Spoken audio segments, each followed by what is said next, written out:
श्री श्री गौ निताई की जय। जगत गुरु श्री प्रभुपाद की जय।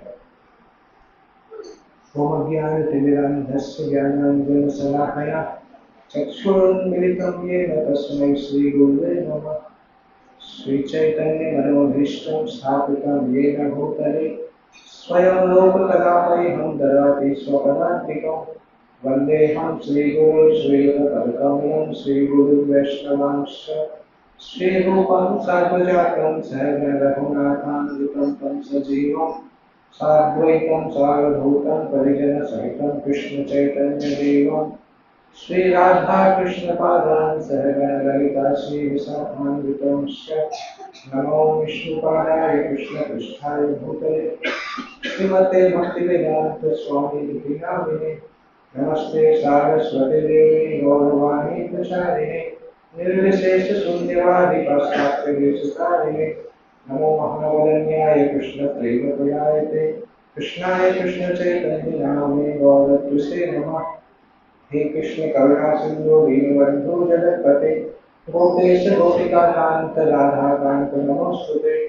तप्तकांचन गौरांगी राधे वृंदावनेश्वरी वृषभानुसुते देवी प्रणमामि हरिप्रिये। वाञ्छाकल्पतरुभ्यश्च कृपा सिन्धुभ्य च पतितानां पावनेभ्यो वैष्णवेभ्यो नमो नमः। जय श्री कृष्ण चैतन्य प्रभु नित्यानंद श्री अद्वैत गदाधर श्रीवासादि गौर भक्तवृंद।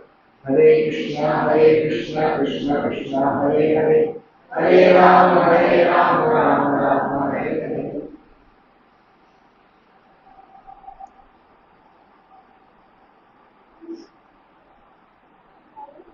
हरे कृष्णा। बहुत बहुत दिन बाद आप लोगों से मिलना हो पाया, 4 महीने से ज्यादा हो गया। उसका साउंड थोड़ा इको को कम करेंगे तो साफ सुनाई देगा। इको बंद है, साफ सुनाई दे रहा है आप लोगों को? पीछे आपको सुनाई दे रहा है साफ? ओके।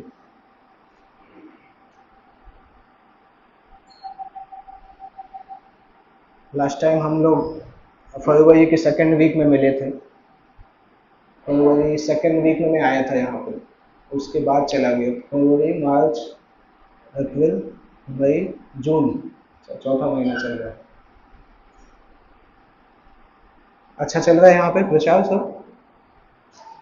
कैसा चल रहा है? बीच में आप लोग यात्राओं पे गए थे, आप लोग दो यात्राएं की ना?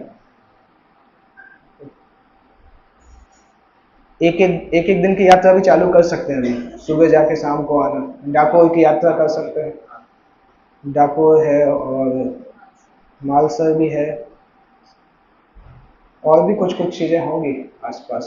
डाकोर और बेराखाड़ी एक साथ हो जाता है ना? नहीं, मालसर और बेराखाड़ी से डाकोर के रास्ते में आता है। स्टैच्यू ऑफ यूनिटी के पास भी जा सकते हैं।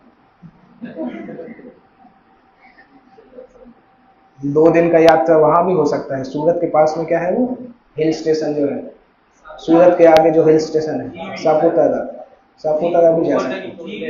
जी भी जा सकते हैं, जी भी ज्यादा अच्छा है। सापुतारा में इस्कॉन का कुछ है नहीं अभी तक।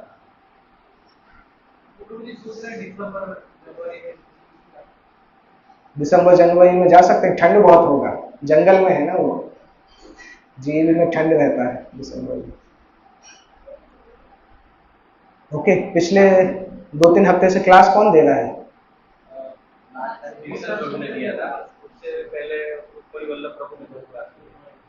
तो क्या चल रहा है उसमें? जगन्नाथ जी की लीला चल रही है क्या? अच्छा, मुझे पता था ऐसे ही कुछ चल रहा होगा, इसलिए मैंने वो तैयार नहीं किया, क्योंकि नहीं तो आपको लगेगा स्पीकर बदलते जा रहे हैं, लीला वही चल रही है। तो आज हम बहुत जनरल डिस्कशन करेंगे, वैष्णव का जनरल व्यवहार और पर्सनल हैबिट्स, इसके ऊपर डिस्कशन करेंगे। क्योंकि यही टॉपिक मैं कल ऑनलाइन क्लास में भी बताने वाला हूँ, मतलब इससे रिलेटेड, ये तो नहीं है एग्जैक्टली। तो ये बहुत सिंपल टॉपिक है परंतु इम्पोर्टेंट है, क्योंकि कई बार हम बहुत ऊपर हवा हवा की बात करते हैं, परंतु इंग्लिश में एक चीज आता है कि once head can be on the cloud but his foot should be on the ground. तो हमारा सिर हवा में हो सकता है परंतु पैर जमीन पे होना चाहिए। तो ये ऐसा टॉपिक है जिससे हमें पता चलता है कि हमारे पैर जमीन पे हैं कि नहीं। कि सामान्यतः हम वैष्णव धर्म का पालन तो कर रहे हैं, परंतु वैष्णव धर्म के जनरल व्यवहार होता क्या है? सामान्यतः लोगों को प्रचार करते हैं और खुद अपना व्यवहार करते हैं, उसके बीच में टेंशन पाई जाती है, उसको डायनामिक टेंशन बोलते हैं, प्रीचिंग और बिहेवियर। क्योंकि जब हम कोई चीज किसी से बोलते हैं तो सबसे पहले ये डर लगता है कि उंगली मेरी तरफ उठेगी, इसलिए जो प्रचारक होता है वो बहुत जल्दी सुधर जाता है। अगर नहीं सुधरता है तो प्रचार बंद हो जाता है उसका। इसलिए प्रभुपाद जी बोलते थे सबको प्रचार करना चाहिए, सामने वाले को कुछ होगा कि नहीं होगा, हम सुधर जाएंगे एटलीस्ट। क्योंकि अगर कोई चीज हम बोलते हैं तो अपने आप माइंड में आता है कि हम करेंगे कि नहीं करेंगे, और वही टेंशन रहता है। प्रचारक के माइंड में यही टेंशन होता है कि आज व्यास आसन पे बैठ के बोल तो दिया, पर अभी क्या करेंगे। क्योंकि लोग तुरंत तो बोलते हैं, आप अगर व्यास आसन पे बैठ के बोलो कि बैगन बैगन नहीं खाना है, उस दिन बैगन नहीं खा रहे हो, तो लोग बोलेंगे प्रभु जी अभी तो बोला था ऊपर बैठ के, ये क्या चल रहा है। तो इसलिए प्रीचिंग और बिहेवियर, इन दो के बीच में हमेशा एक टेंशन होती है। क्योंकि कोई भी व्यक्ति किसी ऐसे व्यक्ति को फॉलो करना नहीं चाहता है जो कि बोलता कुछ और है और प्रैक्टिस कुछ और करता है।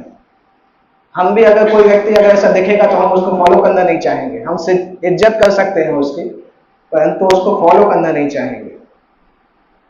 परंतु समस्या यह है कि लोग बताना बहुत चाहते हैं लोगों को, परंतु अपने आप में सुधारना बहुत मुश्किल होता है। हम भी बताने में बहुत उत्सुक होते हैं। जब हम नए नए होते हैं ना कि तो बहुत इच्छा होती है कि हमें कोई ऐसी चीज पता चली है, हम सबको बताएंगे। कई बार हमने देखा है जब भक्त नए नए भक्ति करना चालू करते हैं तो घर में लड़ाइयां होने लगती हैं। तो उसी भक्त की इमेच्योरिटी के कारण होते हैं। वो अपने मम्मी पापा को जाके बोलता है तुम 50 साल के हो गए, देखो मुझे ज्यादा आता है। तो अभी अभी भक्ति करना सीखता है, बोलता है देखो तुम ये नहीं करते, ये नहीं करते, ये नहीं करते, ये नहीं करते। उसको ऐसा लगता है कि हम तो बहुत एडवांस हो गए हैं। तो बाद में उसको पता चल, क्योंकि लोगों की इच्छा होती है, एक तो एक नेचुरल चीज में है कि हमें कुछ अच्छा मिलता है तो हम दूसरे को बताना चाहते हैं। तो उसके साथ साथ एक सुपीरियरिटी कॉम्प्लेक्स भी मिक्स होता है कि हमारी फिलॉसफी बहुत अच्छी है, ऐसी फिलॉसफी है कि हमारे वंश में किसी ने नहीं जाना था। तो हमें लगता है, जैसे एक भक्त थे, इमेच्योर भक्त थे, वो आश्रम में ज्वाइन करना चाहते थे, परंतु उनका अपने घर वालों से व्यवहार उतना अच्छा नहीं था। तो उनकी माँ ने इनोसेंटली पूछा कि बेटा तुम ज्वाइन कर लोगे तो हमारे वंश का क्या होगा? तो ये बोलते तुम्हारे वंश में कौन ऐसे महान राम और कृष्ण पैदा होने वाले हैं, ऐसा वंश नहीं हो तो भी क्या समस्या है। मतलब ऐसा जवाब नहीं देना चाहिए, परंतु उस भक्त को पता नहीं था क्या जवाब देना है। मतलब कोई ऐसे कभी बोलता है अपने माता पिता से? तो नहीं बोल सकता है, ऐसे सामान्य व्यक्ति भी नहीं बोल सकता है।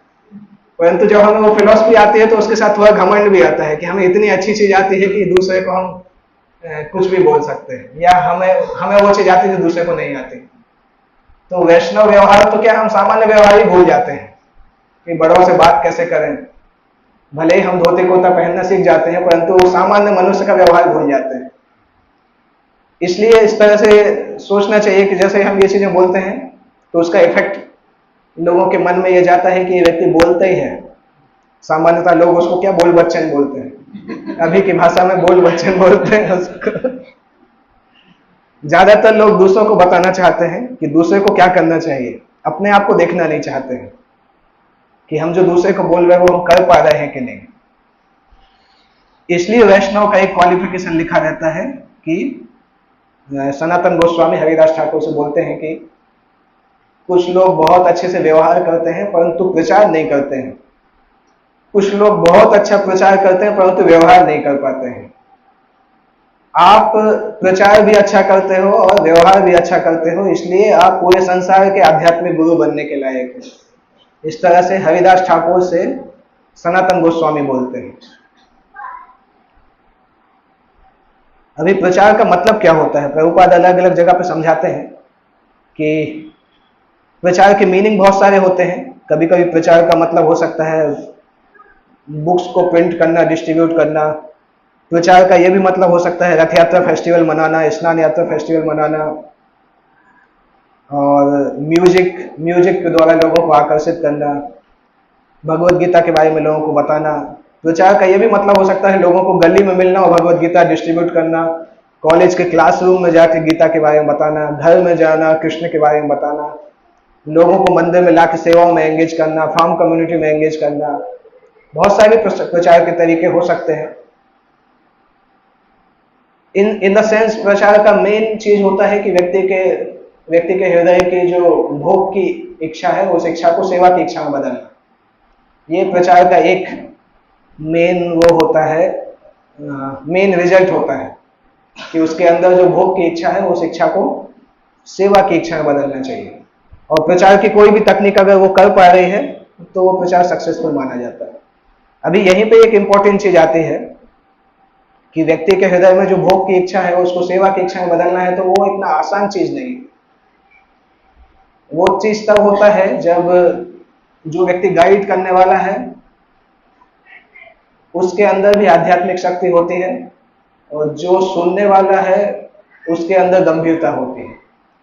तभी हृदय का ट्रांसफॉर्मेशन तभी हो पाता है जब बोलने वाला भी प्रामाणिक है, तो प्रामाणिक होने के साथ साथ वो प्रामाणिक प्रैक्टिस भी कर पा रहा है, और सुनने वाला भी गंभीर है, वो पालन करना चाहता है, वो प्रैक्टिस करने के लिए तैयार है। तो अगर कोई व्यक्ति का व्यवहार नहीं है ठीक वैष्णव व्यवहार के जैसा नहीं है, तो हो सकता है उसको अच्छे से बोलना आता भी हो, क्लास देना भी अच्छे से आता हो, परंतु चूंकि उसके अंदर वैष्णव व्यवहार नहीं होने से भक्ति की पोटेंसी नहीं है, शक्ति नहीं है, इसलिए वो क्राउड को पुल कर सकता है पर लोगों को कमिटेड नहीं बना पाएगा।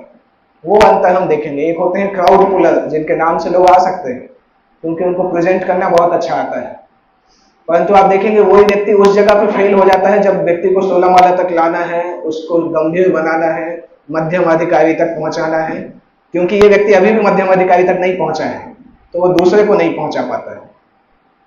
तो जो हार्ट ट्रांसफॉर्मेशन है वो नहीं हो पाता है क्योंकि कृष्णा कॉन्शियस देने वाला व्यक्ति अभी तक उस गंभीर अवस्था में नहीं है।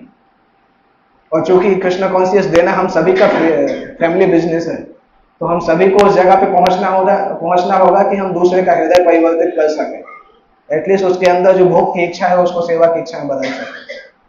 चूंकि हमारा मिशन ही प्रीचिंग मूवमेंट है, प्रचार करने का मूवमेंट है, और दूसरा हमारे अंदर इतना शक्ति भी नहीं है कि हम बहुत हाई क्लास भजन हर दिन कर सके। जिन्होंने कल ज्यादा माला की होगी उनको पता होगा कितना कठिन है माला करना ज्यादा। 64 माला करने वाले कोई है जिन्होंने कल किया? कुछ लोगों ने किया 64 माला। अगर आपको बोला जाए हर दिन 64 माला करेंगे, आपका घर चलाने के लिए पैसा दिया जाएगा, बिजनेस के लिए पैसा दिया जाएगा, कर पाएंगे? नहीं कर पाएंगे। 64 माला के बाद ऐसा लगता है जैसे अभी शांति मिल गई, अभी 1 आध साल तक माला नहीं करेंगे। मतलब एकदम ऐसा लगता है क्योंकि कठिन है, भजन करना कठिन है, मतलब हमारी स्थिति के हिसाब से कठिन है। हाँ, तो इसलिए प्रचार करना हमें बचाए रखने के लिए जरूरी है। ना तो हमारे अंदर इतना शक्ति है कि 5-6 घंटे बैठ के हम भागवतम पढ़ लें, उसमें भी आधे घंटे के बाद यहाँ पैर दर्द करने लगता है और दुनिया भर की प्रॉब्लम आने लगती है। ना तो वो शक्ति है, ना तो माला करने की ज्यादा शक्ति है। प्रभुपाद जी से एक बार उनके शिष्य ने पूछा कि प्रभुपाद जी आप बाकी जो उपवास है इन सब के बारे में क्यों नहीं बताते हैं? प्रभुपाद ने बोला जो बोल रहा वही तो तुम लोग कर नहीं पा रहे हैं और तुम्हें और ऊंची चीजें चाहिए सुनने के लिए। प्रभुपाद का एक स्टेटमेंट है, मेरे शिष्यों को 16 माला और 4 नियम पालन करने में मुश्किल होता है। वो आके मुझसे पूछते हैं कि ये व्रत कर लें, वो व्रत कर लें। प्रभुपाद बोलते जितना बोला उतना तो कर लो पहले, आगे की बात बाद में देखना। तो हमारी स्थिति है नहीं। अगर शास्त्र के नियमों को हम पालन करने के लिए बताना चालू कर दें तो हम खुद ही डर जाएंगे कि इतना कैसे करेंगे। इसलिए तो आचार्य ने ऐसी चीजें बताई हैं कि आप इतना तो कर लो कम से कम, ऊंची बातें मत करो परंतु इतना तो कर लो कम से कम। तो चूंकि हमारा प्रीचिंग मूवमेंट है इसलिए ये बहुत आवश्यक है कि हम अपने हृदय की शुद्धि के ऊपर काम करें, साथ साथ प्रचार के साथ साथ हृदय की शुद्धि के लिए काम करें। प्रभुपाद जी बताते थे एक पर्सनल लाइफ, डिवोटी का एक पर्सनल लाइफ होना चाहिए जिसमें उसको इतना तो समय मिले कम से कम कि वो सोच सके कि हम किस दिशा में जा रहे हैं। इतना बिजी नहीं हो जाना चाहिए कि हम अपने बारे में सोचने ही भूल जाएं, क्योंकि अपने बारे में सोचने के लिए हम आए थे इस्कॉन में, एक्चुअल में शुद्ध भक्त बनने के लिए आए थे। तो इस्कॉन में आने के बाद हमें लगता है कि हम अभी बड़े भक्त बन गए हैं तो अभी दूसरों को भक्त बनाना चाहिए। अभी तो हम तो एडवांस हो ही चुके हैं।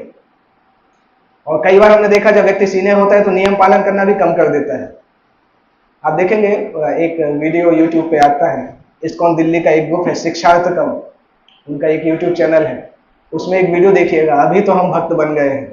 अच्छा वीडियो है वो, बहुत अच्छा। उसमें मैसेज आता है कि एक सीनियर भक्त रहते हैं, वो प्रसाद लेने बैठते हैं तो महाप्रसाद गोविंद नहीं करते, बोलते ये तो हम जब नए नए थे तब करते थे। अरे ये सब नए नए लोगों के लिए यार, हमें तो जरूरत नहीं है। तो वो अच्छा वीडियो है। सामान्यतः जब हमें भक्ति में कुछ समय हो जाता है तो हमें लगने लगता है कि नियम तो बहुत छोटी चीज है, हम तो उस सबसे ऊपर आ चुके हैं, हमें उतनी जरूरत नहीं है। तो हमारा ईगो बोलता रहता है जिस कारण से हम भक्ति में आगे नहीं बढ़ पाए।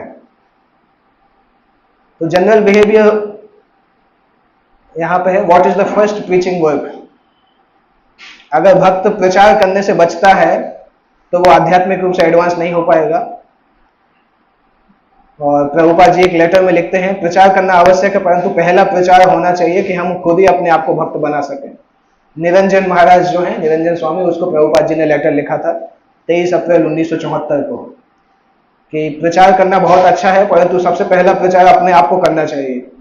अपनी आचार्य भक्ति सिखाई मुसबारे, सबसे पहले अपने आप को परफेक्ट बनाने का प्रयास करें और साथ साथ प्रचार करें। और प्रभुपाद उसी लेटर में लिखते हैं कोई डॉक्टर जब दूसरे को बचाने जाता है तभी जाता है जब खुद ही स्वस्थ हो, अगर खुद ही बीमार हो तो नहीं जाता है। माया बहुत स्ट्रांग हो सकती है, और जो प्रचारक हैं उनको सावधान भी रहना चाहिए, एक सैनिक के जैसे। पर अगर हम अपने सारी क्रियाओं को कृष्ण भक्ति से रिलेटेड बना के रखेंगे तो ऐसा प्रचारक माया को अंदर एंटर नहीं होने देगा। भक्ति सिद्धांत सरस्वती ठाकुर बोलते थे कि प्रचारक के अंदर जीवन होना चाहिए, प्रचारक मरा हुआ आदमी नहीं होना चाहिए। इसका क्या मतलब है कि हर व्यक्ति को, हाँ, हर व्यक्ति को उत्साही होना चाहिए। एक्चुअली उन्होंने एक बंगाली एक वो बोला था, वो मैं याद करने का सोच रहा था। भक्ति सिद्धांत सरस्वती एक बंगाली कोट बोला है इससे रिलेटेड कि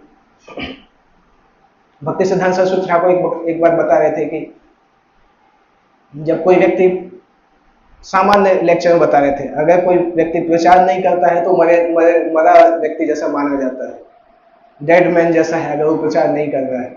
तो बोलते हैं परंतु अगर डेड मैन के अंदर अगर डेड मैन अगर चलने लगे तो लोग डर जाते हैं, क्योंकि अगर मरा हुआ आदमी फिर से चलने लगे तो वो भूत बन जाता है। तो बोलते हैं जो लोग प्रचार नहीं कर रहे वो चलते फिरते भूत के जैसे हैं। तो अगर हम अपने आप को भूत बनने से बचना चाहते हैं तो हमें रेगुलर प्रचार करना चाहिए, कृष्ण भक्ति को दूसरे को बताना सीखना चाहिए। प्रभुपाद से एक बार पूछा गया कि प्रचार अच्छे से कैसे करें, तो प्रभुपाद ने सिंपल लिखा कि आप अपने रूटीन साधना को अच्छे से करते रहो, प्रचार अपने आप अच्छे से होगा। प्रचार के लिए रूटीन साधना को डिस्टर्ब मत करो।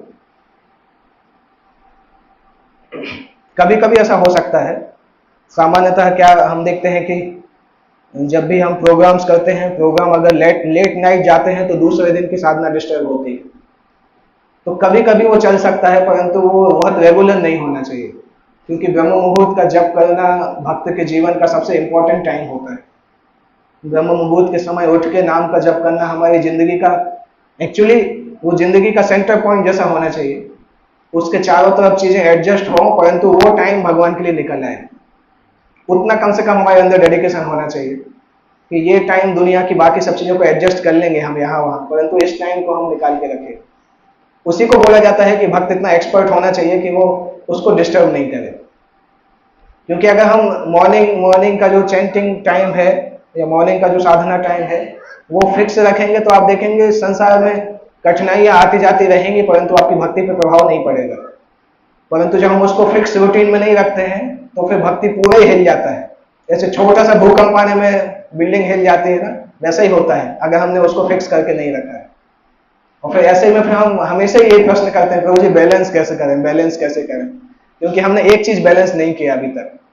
अगर हम मॉर्निंग के वो 1.5-2 घंटे अगर बैलेंस कर लेंगे तो बाकी चीजें अपने आप ही सेट हो जाती हैं लाइन में। बैलेंसिंग का सबसे इंपॉर्टेंट वही है। तो प्रचारक का जनरल व्यवहार यहाँ पे बताया जा रहा है कि व्यक्ति को हमेशा याद रखने का प्रयास करना चाहिए कि वो एक भक्त है और हर समय गुरु और कृष्ण को रिप्रेजेंट कर रहा है, चाहे वो मंदिर में हो, चाहे घर में हो, चाहे ऑफिस में हो, चाहे गली में हो। व्यक्ति का व्यवहार ऐसा होना चाहिए जिससे उसको देख के आध्यात्मिक गुरु और कृष्ण के प्रति लोगों का एप्रिसिएशन बढ़ सके। और कोई भी ऐसा कार्य करने से उसको बचना चाहिए जिसके कारण लोग ऐसा नहीं बोलें कि देखो ये कृष्ण के भक्त ऐसे ऐसा काम करते हैं। आप लोग कोई 2 एग्जाम्पल बता सकते हैं भक्तों का ऐसा व्यवहार? एक व्यवहार जिसमें भक्त के अच्छे व्यवहार के कारण गुरु की प्रशंसा हुई हो, और एक भक्त के गलत व्यवहार के कारण गुरु को दुख हुआ हो। पब्लिक में ऐसा कोई व्यवहार, ऐसा नहीं है जो आपने किया हो ऐसा नहीं बताना है, मन से सोच के भी बता सकते हैं। जो हम ये वर्णन कर रहे हैं अच्छा और बुरा व्यवहार, ये क्या है एक्चुअल में?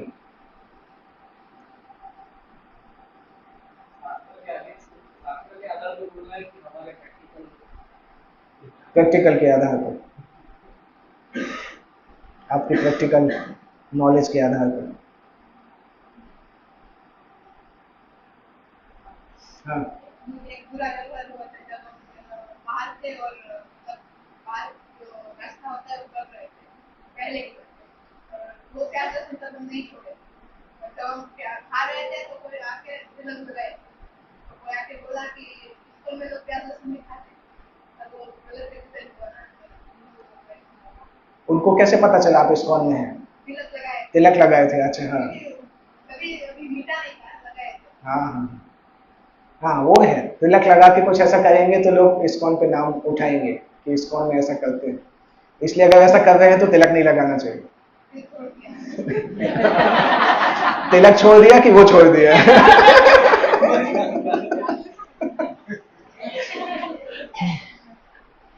तो तिलक नहीं छोड़ना है, दूसरी चीज छोड़ना है। एक बार एक व्यक्ति मुझे मिला तो उसने बोला सब लोग बोलते हैं कि गुरु को, उसके पास एक गुरु थे, उसने बचपन में दीक्षा लिया था। तो मैंने पूछा, उसने मतलब ऐसे बात हुई तो बताने लगा हमने बचपन में दीक्षा लिया था। तो मैंने बोला वो गुरु को फॉलो करते हैं?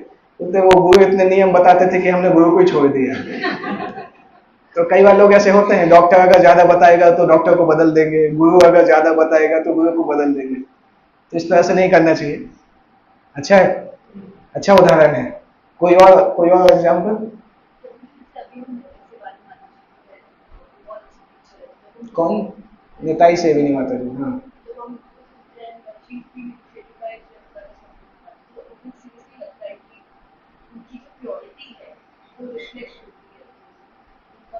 हाँ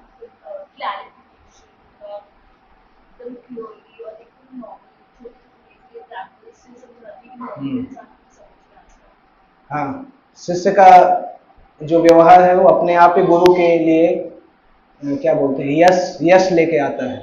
गुरु का सम्मान बढ़ता है अगर शिष्य का व्यवहार अच्छा होता है। नेचुरली लोग सोचते हैं कि इसका इतना अच्छा प्रशिक्षण उसके गुरु के द्वारा हुआ है।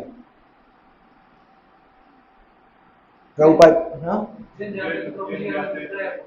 हाँ, उज्जैन जाते हैं तो वहां दिखता है कि लोगों का ट्रेनिंग किस तरह से हुआ है। प्रभुपाद जी का एक लेटर है श्री दामा प्रभु के लिए।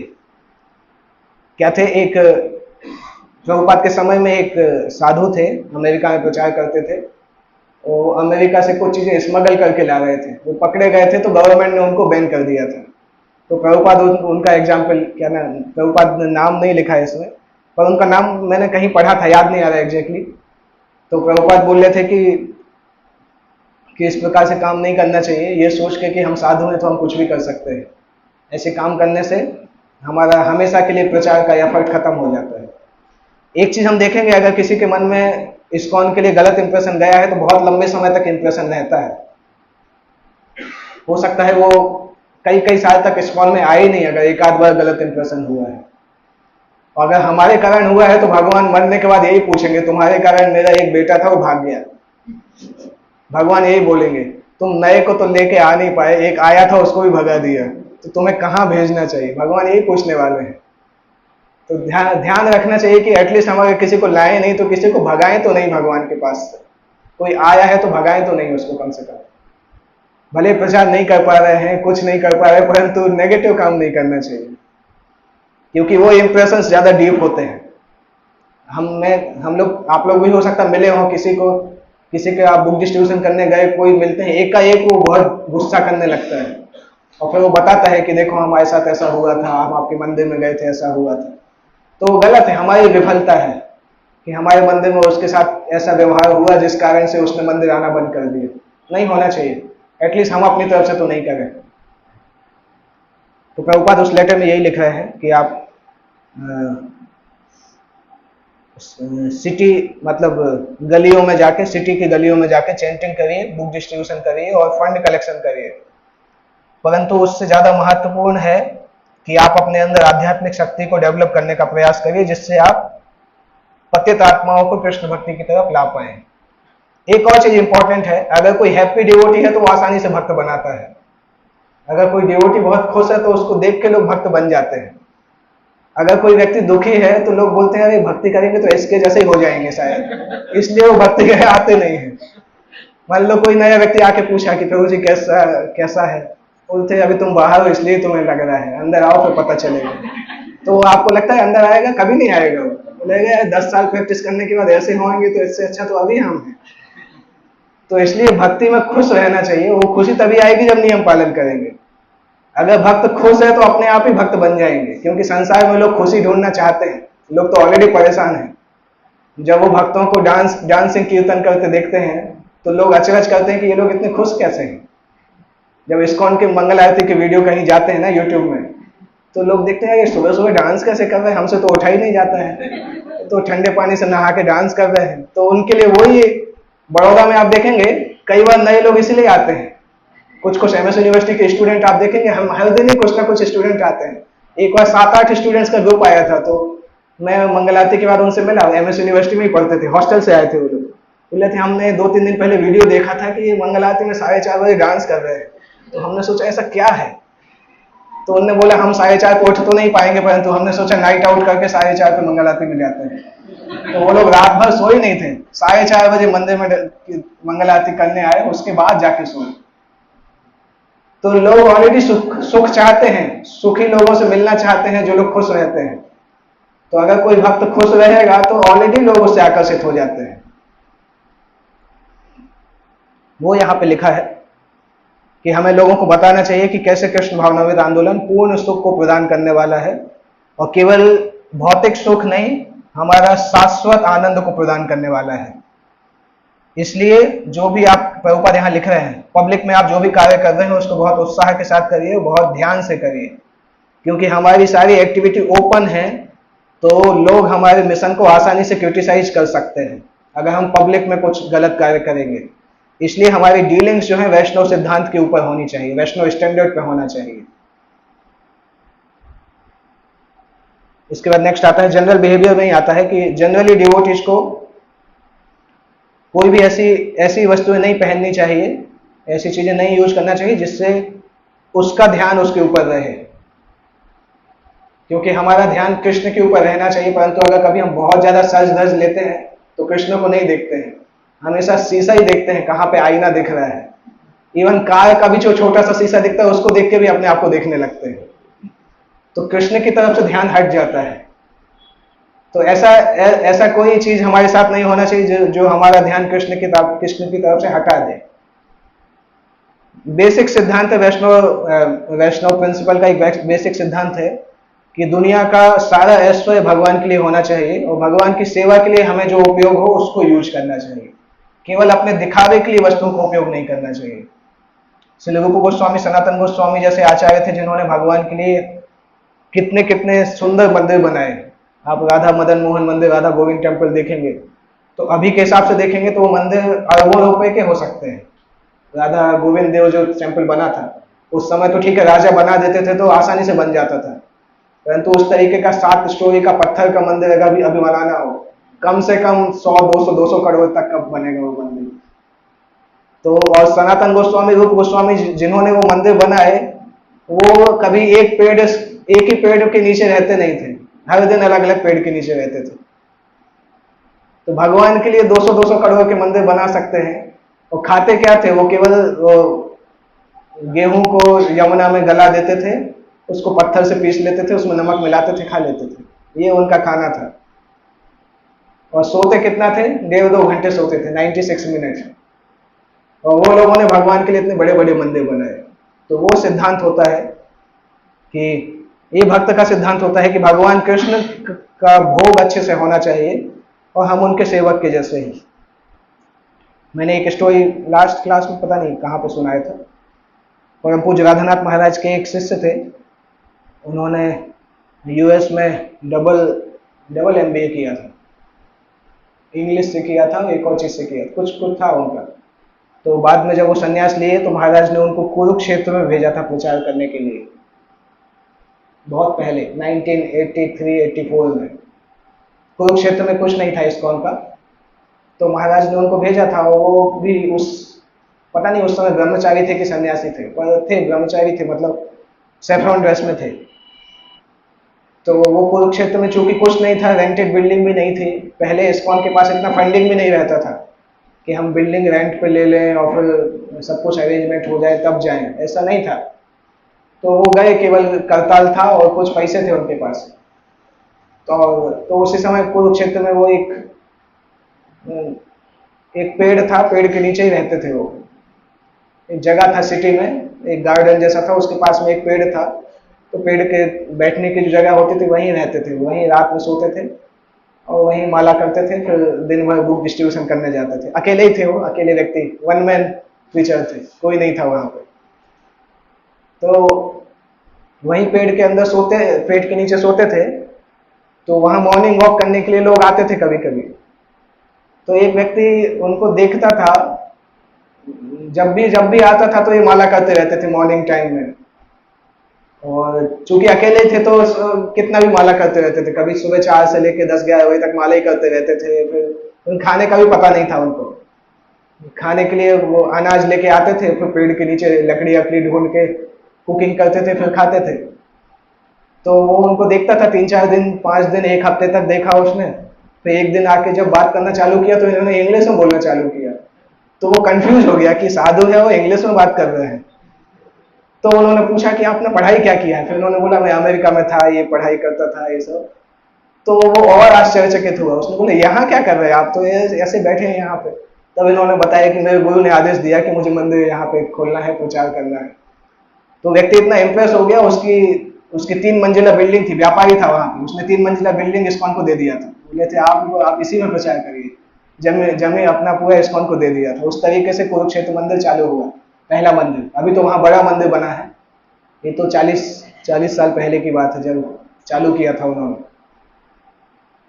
तो इस प्रकार से लोग उस चीज को देखते हैं, अगर हमारे अंदर सब्सटेंस है तो लोग उसको स्वीकार करते हैं और कृष्ण भक्ति की तरफ आकर्षित भी होते हैं। जैसे लंदन में एक छोटी सी 12 साल की लड़की थी, और जब उसको पता चला कि कैसे गायों को काटा जाता है स्लॉटर हाउसेस में, और उसको ये भी पता चला कि कई बार लोग गायों को मेंटेन नहीं कर पाते हैं तो उनको कसाई खाने में भेज देते हैं, तो उसको बहुत दुख हुआ। और फिर वो ढूंढ रही थी एक ऐसी ऑर्गेनाइजेशन जो कि ऐसी गायों को प्रोटेक्शन पहुंचाती है जो गाय दूध नहीं देती है।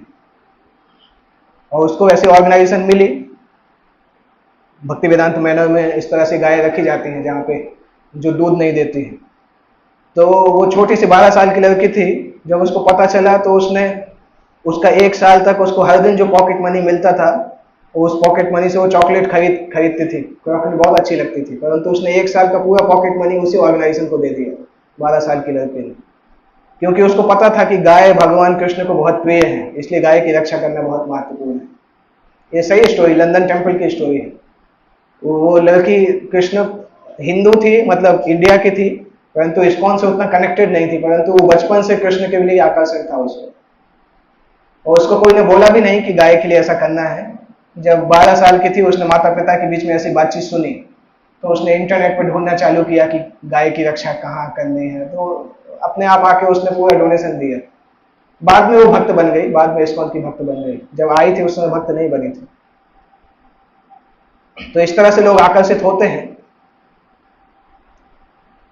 और सिंपली भक्त को किस प्रकार से सिंपल रहना चाहिए उसका एक उदाहरण चैतन्य चरितामृत में भी आता है। जब सनातन गोस्वामी चैतन्य महाप्रभु से मिलने के लिए जाते हैं, तो चैतन्य महाप्रभु से मिलने के लिए अपना घर छोड़ के जाते हैं।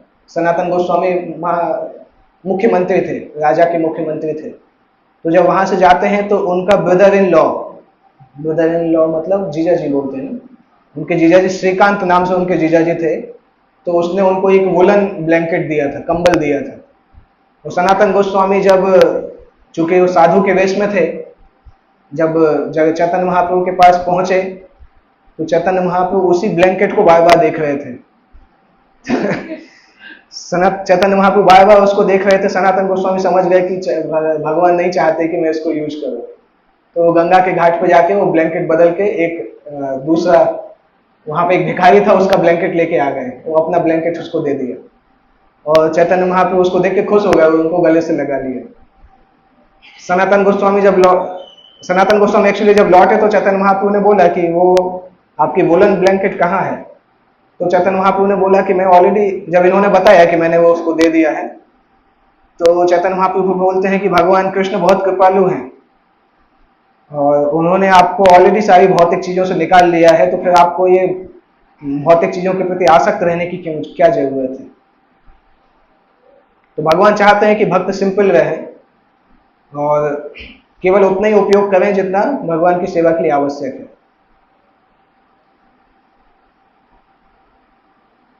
उसके बाद नेक्स्ट जनरल बिहेवियर है, जहां तक संभव, कितना समय है हमारे पास?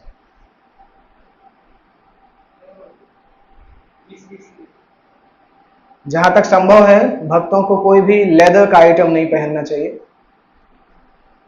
लेदर से बना हुआ आइटम, क्योंकि लेदर का आइटम जो है एनिमल स्लॉटर से आता है। तो जो बेल्ट पहनते हैं वो लेदर का नहीं पहनना चाहिए, या पर्स जो है वो भी लेदर की नहीं यूज करना चाहिए। और लेदर के शूज का बहुत वो होता है, क्योंकि जो भक्त लोग साइट पे काम करते हैं, लेदर के शूज, सेफ्टी शूज लेदर के बनते हैं। तो वो एक क्वेश्चन आता है। तो हम यही बोल सकते हैं, जब तक हमारे पास कोई ऑप्शन नहीं, कोई भी ऑप्शन है तब तक उससे बचना चाहिए। अगर कोई ऑप्शन नहीं है तो फिर कोई कुछ कर नहीं सकते, परंतु जब तक ऑप्शन है तब तक उससे बचना चाहिए। बैग्स, वैलेट, ये सारी चीजें लेदर की आती हैं, उससे लेदर की चीजें उपयोग नहीं करना चाहिए। नेक्स्ट आता है कि जब हमें कोई क्रिटिसाइज करे या हमारे साथ कोई गलत व्यवहार करे तो हमें डिग्निटी से व्यवहार करना चाहिए, उसको हमें रिटेलिएट नहीं करना चाहिए। जब किसी दूसरे भक्त के साथ ऐसा व्यवहार हो तब हम बीच में आके भक्त को बचा सकते हैं, परंतु हमारे साथ कुछ गलत व्यवहार है तो जनरली लड़ाई नहीं करना चाहिए। अगर दुख भी होता है तो किसी सही व्यक्ति से जाके बताना चाहिए, पर लड़ाई नहीं करना चाहिए।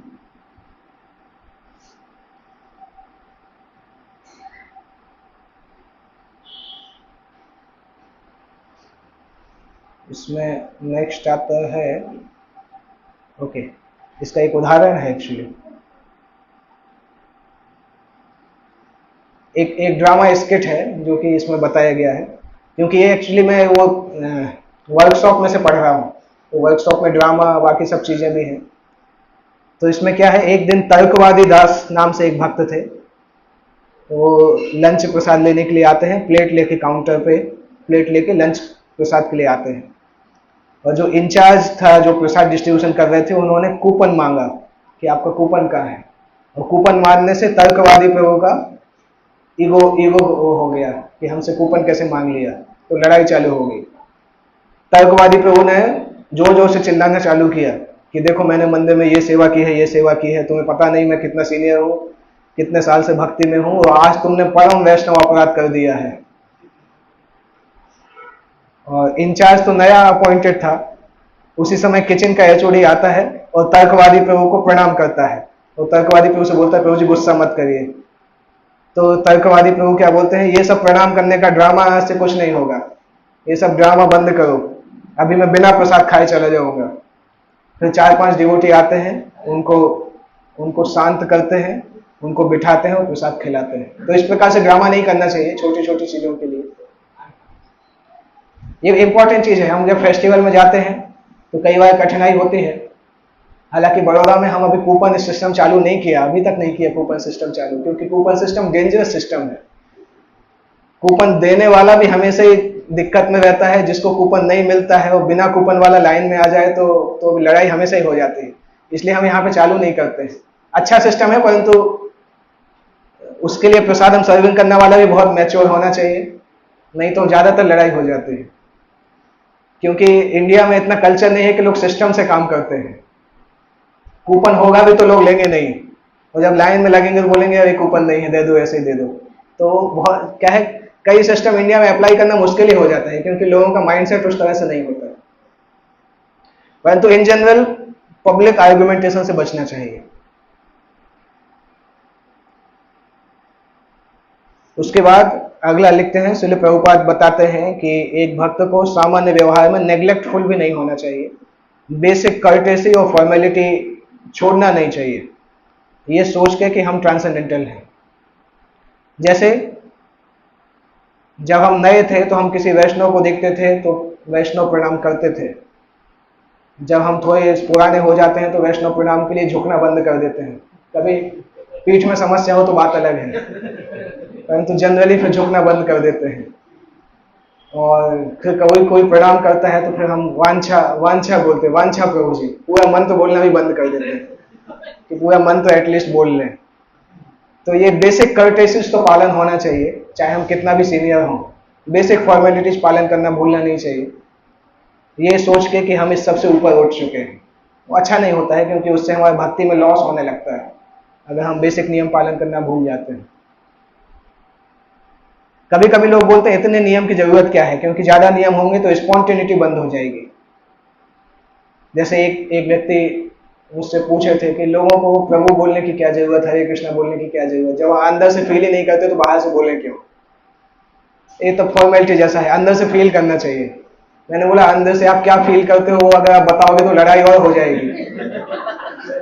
तो इससे अच्छा नियम पालन कर लो तो अच्छा है, क्योंकि ऐसा तो है नहीं कि सबके लिए हम अंदर से अच्छा ही फील करते हैं। अगर आप इतने स्ट्रेट फॉरवर्ड हो तो जो फील करते हो बताना चालू करो, कल से लड़ाई चालू हो जाएगी। तो बेटर है वैष्णव सदाचार पालन करो, कम से कम लड़ाई तो नहीं होगी। तो कई बार लोगों को ये प्रश्न आता है कि देखो अगर हम नियम पालन करेंगे तो ये क्या होगा, एक्सटर्नल होगा, जबकि हम तो इंटीमेट रिलेशन बनाना चाहते हैं, परंतु इंटीमेट रिलेशन बनाने के चक्कर में हम उसको भौतिक रिलेशनशिप बना देते हैं। क्योंकि आप किसी भक्त को आप प्रभु बोलना बंद कर दो, प्रभु माता जी बोलना बंद कर दो, हमारा माइंड तुरंत उसके साथ रिजल्ट करने की तरफ चला जाता है। केवल प्रभु जी माता जी बोलने से कम ये होता है कि ये डिवोटी है, इससे बाहर की बात नहीं करना चाहिए। और वो आप बंद कर दो, आप देखोगे 10 मिनट में आप उससे सिनेमा की बातें करने लगोगे या जो भी है, क्योंकि आप भूल जाते हो कि वो वैष्णव है। और फिर हमारा मन तो हमेशा ही जानता है कि हमारी क्या स्थिति है। तो वैष्णव एटिकेट इतनी इंपॉर्टेंट है, एटलीस्ट आप ये बेसिक पालन करते रहोगे तो कम से कम उस दिशा में जाएंगे नहीं, बोलेंगे कि नहीं उस दिशा में नहीं जाना है। तो लोग बोलते हैं इतने नियम की क्या जरूरत है, स्पॉन्टेनिटी खत्म हो जाएगी, इसलिए लोग एटिकेट्स को इग्नोर करना बंद कर देते हैं। लोगों एक दूसरे को प्रभु नहीं बुलाते हैं, एक दूसरे से मिलते हैं तो ऑबिसेंसेस ऑफर करना बंद कर देते हैं, परंतु ये धीरे धीरे अपराध की तरफ चला जाता है, जो कि हमारी भक्ति को चोक करने लगता है। इसलिए किसी भी स्थिति में व्यक्ति को वैष्णव के जो एटिकेट्स हैं उनको अननेसेसरी बर्डन नहीं मानना चाहिए। ये हमें दिए गए हैं जिससे हम भगवान के प्रति जो हमारी सेवा है उसकी क्वालिटी को बढ़ा सकें। इसका भी एक स्किट है इसमें। एक भक्त का नाम था, पिछली बार एक भक्त का नाम क्या था, तर्कवादी। इस बार एक भक्त का नाम है अति परिचयात प्रभु। अति परिचयात प्रभु हैं वो। उनको पता चला कि उनका एक स्कूल फ्रेंड था जिसके साथ वो 15 साल पहले पढ़े थे और अभी वो भक्त बन गया है। तो भाई अति परिचयात प्रभु को तो उसका पहले का बैकग्राउंड भी पता था, क्योंकि लंबे समय से मित्र थे वो लोग पहले। तो एक बार वो पब्लिक में ही बोलने लगे कि अरे तुम अभी बड़े भक्त बन गए, मुझे तो पता है तुमने क्या क्या किया है, मुझसे क्या छुपा रहे हो। पब्लिकली उनको रिड्यूक्यूल करने लगे और हंसने लगे लोगों के सामने। तो उस भक्त को बुरा लगा, क्योंकि किसी की पुरानी चीजें आप लोगों के सामने बताओगे तो खराब लगेगा उसको। तो ये गलत है। हाँ, हमें ऐसा लग सकता है कि देखो मैं उसकी पुरानी चीजें बोल रहा हूँ, मतलब मेरा संबंध उससे कितना इंटीमेट है, परंतु उसके चक्कर में हम वैष्णव अपराध कर रहे हैं, जबकि कोई इंटीमेट वो नहीं है। ऐसा कोई इंटीमेट, यही अंतर होता है मटेरियल इंटीमेसी और स्पिरिचुअल इंटीमेसी। स्पिरिचुअल इंटीमेसी में हम किसी की इंसल्ट नहीं करते हैं। भले जैसे मैं एक भक्त है ब्रजेंद्र कृष्ण प्रभु, उनको मैं 2004 से जानता हूँ। जिस दिन मैं कॉलेज में एडमिशन लेके हॉस्टल में आया था और रात में सो के उठा था, दूसरे दिन सुबह उनको देखा था। तो जुलाई 2004 से लेके अभी जून 2025 चल रहा, 21 साल हो गए। हम लोग साथ साथ कॉलेज में थे, साथ साथ रेस्टोरेंट में टेस्ट करने जाते थे, कहाँ पे अच्छा डोसा मिलता है, कहाँ पे क्या मिलता है। आधी रात में हम लोग नेशनल लॉ कॉलेज का वो रोड था, वहां पे जाके बैठते थे 2 बजे रात तक। भोपाल में ऐसी लेक्स है ना, बहुत सारी लेक हैं और ऐसे ऐसे स्थान हैं। तो बहुत सारी चीजें उनके साथ किया। जब उनकी बाइक थी, मेरे पास बाइक नहीं थी, तो वो करते थे, परंतु अभी हम उन चीजों को डिस्कस नहीं करते एक दूसरे के साथ। यार मेरे अंदर भी जो कमियां थी उन्होंने भी देखी, उनके अंदर कमी थी मैंने भी देखी, हमारी लड़ाई भी हुई होगी, हमेशा तो मैच नहीं होता था, क्योंकि भले ही कोई कितना अच्छा दोस्त हो परंतु सारी चीजें हमेशा मैच नहीं होती। परंतु उन सब चीजों को लेके अगर अभी हमें बोलने लगूं कि अरे कि मैं तो आपको जानता हूँ, मेरे सामने क्या बोल रहा हूँ, मैं तो सब देखा है, अच्छा नहीं होगा, अपराध होगा। क्योंकि एक बात तो है कि उस बात को बहुत पुराना समय निकल चुका है और वो व्यक्ति खुद 20 साल 22 साल 20 साल 19 साल से भक्ति कर रहे हैं। तो पहले जो आदतें थी वो भक्ति करने से खत्म हो जाती हैं। हमारे अंदर भी जो आदतें हैं धीरे धीरे तो बदल ही रही है ना, जब हम भक्ति कर रहे हैं। तो इसलिए सावधान रहना चाहिए। अगर किसी को हम भक्ति के पहले से जानते हैं और उसके बहुत सारे सीक्रेट्स हम जानते हैं और भक्ति में वो आ गया तो वो सीक्रेट्स हमें रोकना नहीं चाहिए उसका सम्मान करने से। मन ये बोलता है कि इसको तो मैं जानता हूं, इसको क्या सम्मान करूं, परंतु ये मन माया बोलती है एक्चुअली।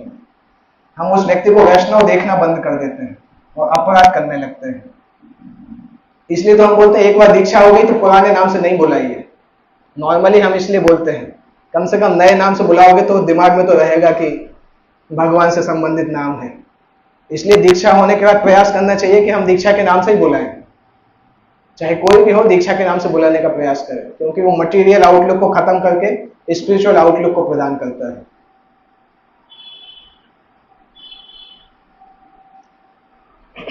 इसके बाद नेक्स्ट कुछ तो बेसिक सिद्धांत हैं।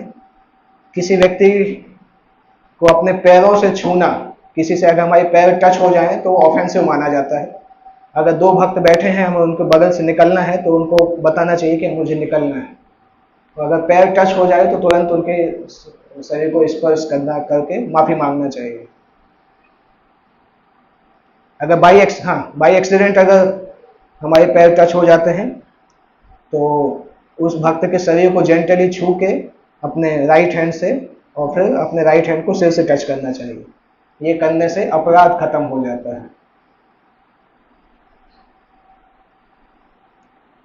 उसके बाद नेक्स्ट आता है, ये कई चीजें बहुत सिंपल लगेंगी, परंतु तब भी ये वैष्णव एटिकेट की बुक्स में दी गई है। शायद उनको पता होगा कि आगे जाके ये सिंपल नहीं होंगी, इसलिए दिया गया है। जैसे एक चीज है कि जो भी आध्यात्मिक जीवन के प्रति गंभीर है वो सुबह जल्दी उठेगा और विशेष रूप से ब्रह्म मुहूर्त के पहले या ब्रह्म मुहूर्त समय में। ब्रह्म मुहूर्त मतलब सनराइज के करीब 1.5 घंटे पहले व्यक्ति को उठना चाहिए। सनराइज के पहले मतलब गर्मी में अगर देखें तो सनराइज 6 बजे होता है, 5:30 पे ही होने लगता है, 5:45 6 o'clock। तो गर्मी में 4:30 बजे, ठंड में लेट होता है तो इसका ये मतलब नहीं कि लेट उठेंगे।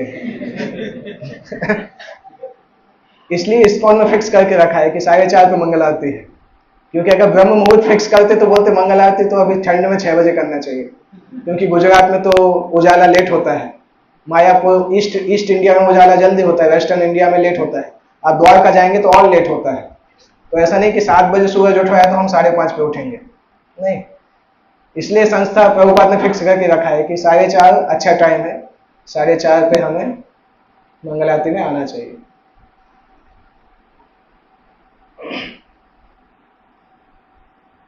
श्रीमद् भागवत के तात्पर्य में ये लिखा है प्रभुपाद ने कि अर्ली मॉर्निंग का टाइम, विशेष रूप से सनराइज के 1.5 घंटे पहले का समय आध्यात्मिक क्रियाओं के लिए रिकमेंड किया जाता है। उस समय जो भी आध्यात्मिक क्रियाएं की जाती हैं उसका इफेक्ट बाकी दिन में किसी और टाइम पे वही क्रियाएं करने से इसका इफेक्ट ज्यादा होता है। मॉर्निंग में अगर वो क्रिया करते हैं तो उसका इफेक्ट ज्यादा होता है। इसके बाद उठने के बाद सबसे पहले अपने टीथ को ब्रश करना चाहिए, ये इसमें लिखा है। एक्चुअली ये सनातन गोस्वामी लिख रहे हैं। एक्चुअली सनातन गोस्वामी भक्ति उसमें से पढ़ रहा हूं मैं, हरि भक्ति विलास। उसके बाद व्यक्ति को स्नान करना चाहिए, फ्रेश क्लॉथ्स पहनना चाहिए और मॉर्निंग साधना स्टार्ट करनी चाहिए। उसके बाद नेक्स्ट आता है पर्सनल हाइजीन और क्लीनलीनेस को हमेशा मेंटेन करना चाहिए। नाखून हमेशा साफ रहना चाहिए और नाखून छोटे कटे होना चाहिए। मॉडर्न फैशन में क्या सिखाया जाता है कि नाखून बहुत लंबे रखना चाहिए। 1-2 नाखून इतने लंबे होते हैं कि कभी टूट जाते तो दर्द होता है। तो सामान्यतः वैष्णव समाज में बोला जाता है कि नाखून साफ हो और छोटे हों, लंबे नाखून की आवश्यकता नहीं है। श्री रूप गोस्वामी बताते हैं ये चीज कि नाखून को लंबे नहीं रखना चाहिए। हालांकि हरि भक्ति विलास में है, परंतु रूप गोस्वामी के नाम से लिखा है। रूप गोस्वामी एक और चीज लिखते हैं कि अपने दांतों को प्रॉपरली और रेगुलरली साफ करना चाहिए। हाथ और पैरों को भी धोना चाहिए, स्पेशली जब हम इवैक्यूएशन करके आते हैं लैट्रिन के बाद स्नान करना चाहिए। और अगर यूरिन पास करने जाते हैं तो उसके बाद हाथ पैरों को धोना चाहिए। और जो पुजारी हैं वो जब 1 नंबर या 2 नंबर करने जाते हैं तो उनको जनेऊ अपने राइट कान पे, दाहिने कान पे लगाना चाहिए। इसके बाद नेक्स्ट आता है, खाने के लिए प्रेफरेबल है कि हम सीधा हाथ उपयोग करें। नाम जप करने के लिए सीधा हाथ उपयोग करें। किसी को कुछ देते हैं तो सीधे हाथ से देना चाहिए। कुछ स्वीकार करते हैं तो सीधे हाथ से स्वीकार करना चाहिए। अगर आप बासुगोसपुर से मिलेंगे और आपने लेफ्ट हैंड आगे दिखा दिया तो आपकी क्लास लग जाएगी। तो वो जी बहुत बहुत पर्टिकुलर है। कोई चीज वो देते हैं तो लेफ्ट हैंड से नहीं लेना चाहिए, उनको कोई चीज लेफ्ट हैंड से नहीं देना चाहिए। वो क्लियरली बोलते हैं कि लेफ्ट हैंड का उपयोग नहीं करना चाहिए। चीजों को देने लेने के लिए राइट हैंड का उपयोग करना चाहिए। अभी प्रश्न आता है, अगर कोई लेफ्टी है तो क्या करेगा? अगर कोई लेफ्टी है तो बात अलग है, परंतु दुनिया में बहुत ऐसा नहीं कि 50-50% लोग लेफ्टी राइट होते हैं, कम रेशो है। इसलिए जनरल नियम यहां पे डिस्कस किया जाता है।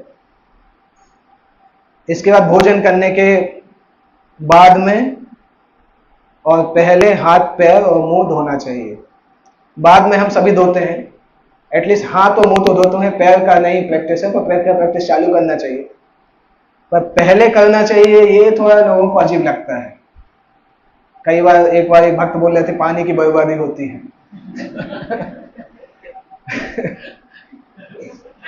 इतना पानी, एक वैष्णव को अगर देखा जाए तो 2-3 बार तो नहाना है, फिर ये सब करता रहेगा तो कितना पानी यूज होगा।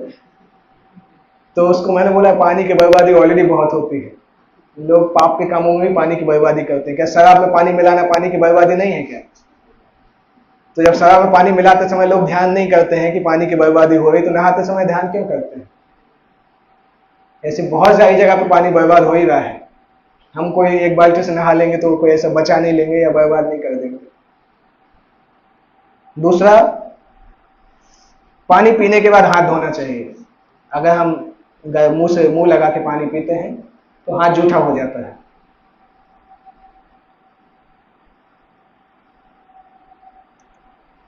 इसके बाद खाते समय थूकना नहीं चाहिए और जल में थूकना नहीं चाहिए। एक ये पॉइंट है जो कई बार भक्त लोग नहीं जानते हैं। जल के ऊपर डायरेक्टली थूकना नहीं चाहिए, क्योंकि जो बहता हुआ जल होता है या इकट्ठा जल होता है वरुण देव का प्रतिनिधि होता है, और थूकना अपमान के जैसा माना जाता है। इसलिए जल के ऊपर डायरेक्टली थूकना नहीं चाहिए। अभी स्नान के लिए एक तो सुबह उठने के बाद स्नान करते हैं। अगर इवैक्यूएशन के लिए गए हैं, स्पेशली लेटरिन के बाद स्नान करना चाहिए। अगर कभी बहुत एक्सट्रीम पसीना आया हुआ है तो बहुत पसीने के बाद भी बॉडी कंटेमिनेट हो जाती है, तो उसमें स्नान करना चाहिए। कभी अगर किसी के दाह संस्कार में जाते हैं तो आने के बाद स्नान करना चाहिए। अगर कभी दिन में ही रात का रेस्ट ले लेते हैं तो भी स्नान करना चाहिए। कभी कभी होता है ना, दिन में ही हम लंबा नींद ले लेते हैं 3 घंटे 4 घंटे, तो तब भी हमें स्नान करना चाहिए। क्योंकि सामान्यतः ऐसा बताते हैं 1-2 घंटे के नींद लेना, क्योंकि तमोगुण का चीज है। तमोगुण की अवस्था में नींद में हम रहते हैं, तो तमोगुण अपने आप में कंटेमिनेशन होता है। इसलिए जब हम ज्यादा सोते हैं तो उसके बाद स्नान करना अच्छा है। सन्यासियों को कम से कम 3 बार स्नान करना चाहिए। गृहस्थ और ब्रह्मचारी को कम से कम 2 बार तो करना चाहिए, और कभी भी किसी को 1 बार से कम नहीं करना चाहिए। ऐसा उसमें लिखा है, नॉट लेस देन 1। तो दिन में कम से कम 1 बार तो स्नान सभी को ही करना चाहिए। अगर है आप 2 बार करेंगे तो अच्छा है, 3 बार की आवश्यकता नहीं। अगर पेट खराब है तभी 3 बार का मौका आएगा, अदरवाइज 1-2 बार में हो जाता है। जब हम हेड शेव करते हैं या ये शेविंग करते हैं तो स्नान करना चाहिए, या फिर ये शेविंग स्नान के पहले ही करना चाहिए। गृहस्थ भक्तों के लिए स्पेशल है कि कई बार हमें लगता है नहाने की जरूरत नहीं, इसको करने के बाद नहाने की जरूरत नहीं, इसको करने के बाद नहाना चाहिए। तो अपना टाइम ऐसा सेट करिए कि जब नहाने जा रहे हो उसके पहले ये कर लें, जिससे अलग से नहीं करना पड़े। और हमने क्रेमेटोरियम का ऑलरेडी डिस्कस किया। दाह संस्कार में जाते हैं तो उसके बाद आके स्नान करना चाहिए। विशेष रूप से स्नान करना स्वच्छता के लिए है। एक भक्त हमेशा स्वच्छ रहना चाहता है। क्यों? क्योंकि भगवान कृष्ण जो है पूर्ण स्वच्छ है, एब्सोल्यूट क्लीन है। तो अगर हम उनसे डे टू डे रिलेशनशिप बनाना चाहते हैं तो उस लेवल पे क्लीन होना चाहिए। भगवान जितने क्लीन है उस क्लीनलीनेस को हमें प्रयास करना चाहिए। इसलिए भगवान से क्लोज जितनी भी सेवाएं होती हैं उसमें क्लीनलीनेस बहुत ज्यादा होती है। पुजारी सेवाओं को आप देखेंगे तो उसके स्वच्छता का लेवल और ज्यादा है। पुजारी सेवाओं में अगर कोई व्यक्ति टॉयलेट भी जाता है तो उसके बाद भी उसको कपड़े बदलना चाहिए। या फिर टॉवेल पहन के जाना चाहिए, क्योंकि वो डायरेक्टली भगवान के बगल में ही सेवा कर रहे हैं। तो भक्ति में इसलिए शुद्धता के नियम है, क्योंकि हम संसार में सबसे शुद्ध व्यक्ति के साथ रहने वाले हैं, उसके साथ संबंध बनाना चाहते हैं। तो हमें भी उस लेवल तक शुद्धता तो होनी चाहिए, तभी उससे संबंध बनाएंगे। और स्नान के बारे में इसलिए बोला जाता है क्योंकि जल एक ऐसा तत्व है जो कि हमारे शरीर को और मन को अपने आप फ्रेश कर देता है। कभी भी अगर आप थके हुए हैं या थोड़े परेशान हैं, आप ठंडा पानी ऊपर डालेंगे, स्नान करने के लिए जाएंगे, आप देखेंगे मूड बदल जाता है। तो जल के अंदर ऐसी शक्ति है कि जल हमारे मन को भी स्वच्छ कर सकता है, शरीर को भी साफ कर सकता है, बॉडी भी फ्रेश हो जाती है, माइंड भी फ्रेश हो जाता है। इसलिए जल का प्रभाव सूक्ष्म शरीर तक पहुंचता है, और इसलिए स्नान करना शास्त्र में बताया गया है। पहले के समय में स्नान लोग नॉर्मली घरों में स्नान नहीं करते थे, क्योंकि नदी के पास रहते थे। तो इस वैदिक समय में स्नान का मतलब होता है निमज्जन करना, नदी में जाके स्नान करते थे, क्योंकि ये कॉन्सेप्ट नहीं होता था वैदिक समय में। ज्यादातर सिटी जो थी नदी के किनारे होती थी, या लोग रहते ऐसी जगह पे थे जहां पे या तो कुआं होगा या तालाब होगा या नदी होगी। तो वहां पे स्नान का कॉन्सेप्ट ये होता था कि आपको नदी में जाके स्नान करना है। उसके बाद नेक्स्ट आता है, व्यक्ति को 6 या 6.5 घंटे सोना चाहिए, या मैक्सिमम 7 घंटे तक। उससे ज्यादा सोना या उससे कम सोना कृष्ण भक्ति के लिए उतना अच्छा नहीं है। ज्यादा सोएंगे तो लेजी बन जाएंगे, कम सोएंगे तो क्रेजी हो जाएंगे। तो मिडिल में सोना चाहिए, 6-7 घंटे के अंदर चल जाता है। सामान्यतः वयस्क लोगों के लिए उतना आवश्यक है। बच्चे ज्यादा सोते हैं और बूढ़े लोग ज्यादा सो सकते हैं, परंतु जो वयस्क हैं उनके लिए 6-7 घंटे सफिशियंट है। ओके, कोई प्रश्न है किसी को? 8:40 हुआ, कोई क्वेश्चन है?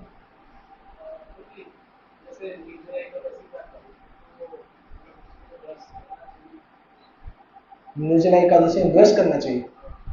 ब्रश तो कर सकते हैं, क्योंकि पानी अंदर नहीं जाएगा ना। आपको एक चीज ध्यान रखना है कि अंदर पानी नहीं जा सकता है।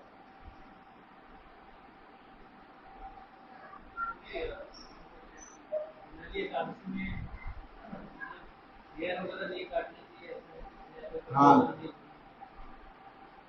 उसका एक मेन कारण है कि हर चीज जो कृष्ण से संबंधित नहीं है वो करेंगे तो टाइम वेस्ट होगा। जितना टाइम उसमें ज्यादा है उतने टाइम में ज्यादा माला कर सकते हैं, वो उसका एक मेन कारण है। एकादशी में मैक्सिमाइज करना चाहिए कि हम चैंटिंग हियरिंग के टाइम को कैसे मैक्सिमाइज कर सकते हैं। इसलिए शरीर संबंधी जो भी क्रियाएं हैं उसको मिनिमम रख सकते हैं, वो एक मेन कारण होता है। चाहे भोजन के पीछे देखें, चाहे शेविंग के बारे में, हेयर कटिंग के बारे में, सबका मेन कारण यही होता है कि वो सारा टाइम श्रवण कीर्तन के लिए जाना चाहिए, क्योंकि उस दिन बोनस मिल रहा है ना।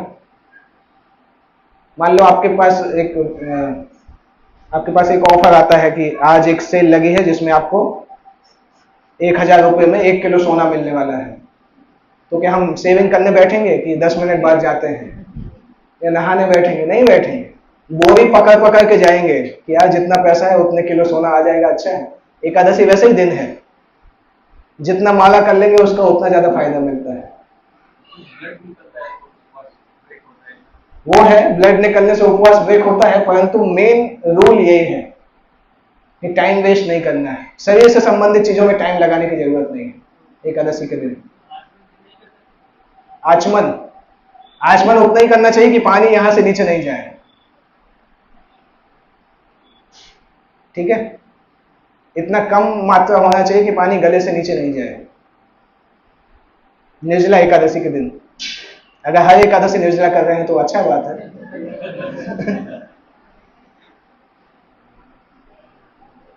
ओके, और कोई प्रश्न है?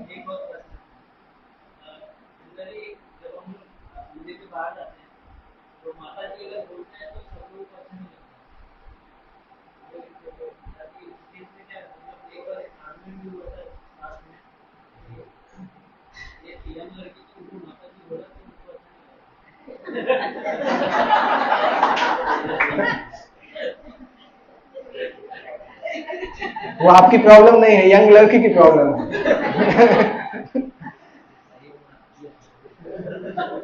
एक्चुअली शास्त्र चूंकि वो भी बताते हैं शास्त्र में यही जगह लिखा है, मातृवत परदारेषु। बहन हम उसको बोलते हैं जो हमारी ब्लड सिस्टर होती है, वो नेचुरल बहन है क्योंकि एक ही गर्भ से जन्म हुआ है। परंतु इन जनरल बाकी सभी को हम माता जी बोलते हैं। ये समझना चाहिए कि स्त्री का मूल रूप मातृत्व होता है। शास्त्र ये बताते हैं कि स्त्री का जीवन सबसे ग्लोरियस तब होता है जब वो माँ की उपाधि प्राप्त करती है, क्योंकि वो रोल यूनिवर्स के द्वारा दिया गया है, ब्रह्मा जी के द्वारा, नेक्स्ट जनरेशन को लेके आना और नेक्स्ट जनरेशन को कल्टिवेट करना। तो प्रभुपाद एक बार बोल रहे थे, लीलावती माता जी प्रेग्नेंट थी, तो प्रभुपाद बोल रहे थे कि प्रेग्नेंट स्त्री बहुत सुंदर लगती है, और जब बच्चा उसके हाथ में होता है तो उसकी सुंदरता सबसे ज्यादा बढ़ जाती है, क्योंकि वो संसार में उसके द्वारा डिफाइंड रोल है। और प्रभुपाद जी बताते थे कि ये रोल इतना बड़ा है कि उसकी तुलना किसी और रोल से नहीं की जा सकती, क्योंकि पुरुष चाहे तो नेक्स्ट जनरेशन को नहीं ला सकता है, मतलब मेन कंट्रीब्यूशन मदर का होता है। चाहे बच्चे का जन्म का देखा जाए, चाहे जन्म के बाद उस बच्चे का प्रशिक्षण देखा जाए, ज्यादातर प्रशिक्षण माँ के द्वारा आता है, क्योंकि पिता के पास समय नहीं होता, उसका रोल दूसरा होता है, फैमिली को स्टेबलाइज करना। परंतु बच्चे की जो देखभाल है दूसरे जनरेशन की, वो माँ के लिए है। इसलिए तो गीता में कितना अर्जुन ने जो बोला था, कितना बहुत अच्छा पॉइंट बोला था कि अगर स्त्रियों की रक्षा नहीं होगी तो समाज ही बर्बाद हो जाएगा। हमारे पास शिवाजी जैसे लोग क्यों हैं? क्योंकि शिवाजी की माँ जीजाबाई जैसी थी। जो शिवाजी संभाजी की बात करते हैं, कि कैसे ऐसे बड़े बड़े क्षत्रिय जनरेट हुए, उनकी माँ ने इस प्रकार से संस्कार दिए बचपन से, तभी इस प्रकार से जनरेट हो सके। अभी हम जो देखते हैं, जो बड़े बड़े सन्यासी हैं, जो बड़े बड़े आचार्य हैं, उनकी मदर के पास से ऐसे संस्कार मिले जिस तरह से वो इस दिशा में आ पाए। तो वो ब्रह्मांड का एक बहुत बड़ा रोल है, वो समझना चाहिए। सामान्यतः वो समझते नहीं है। यंग माता जी को ऐसा लग सकता है कि माता जी बोलना ओल्ड फैशन का है, परंतु वो उनकी अंडरस्टैंडिंग में प्रॉब्लम है।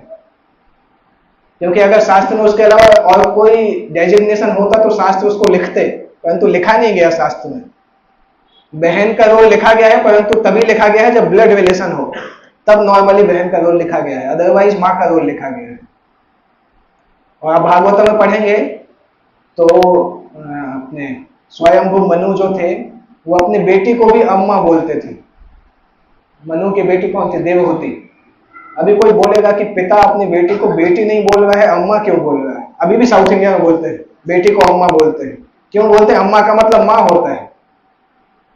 प्रभुपाद जी वहां लिखते हैं कि नेचुरल कंडीशन वुमेन के लिए है माँ बनना, क्योंकि वो ब्रह्मा जी के द्वारा डिफाइंड कंडीशन है। ओके, और कोई प्रश्न? आपने हाथ उठाए थे।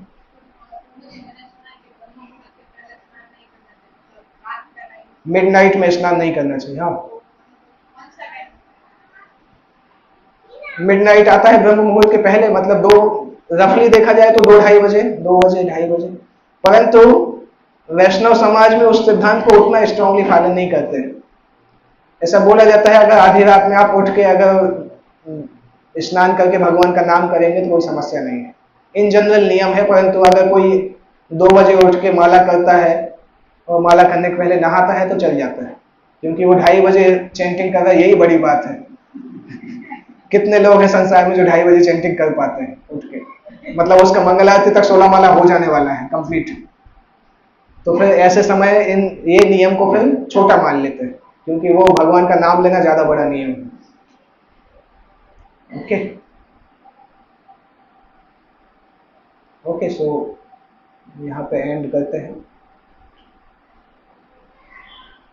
अगली बार जब हम मिलेंगे, जब भी नियति हमें मिलाएगी उस समय इसके आगे हम स्टार्ट करेंगे पेज नंबर 12 से स्टार्ट करेंगे इस बुक में।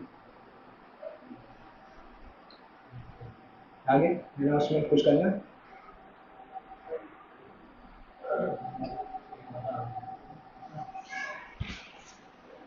अनाउंसमेंट कर दीजिए तो सुनो के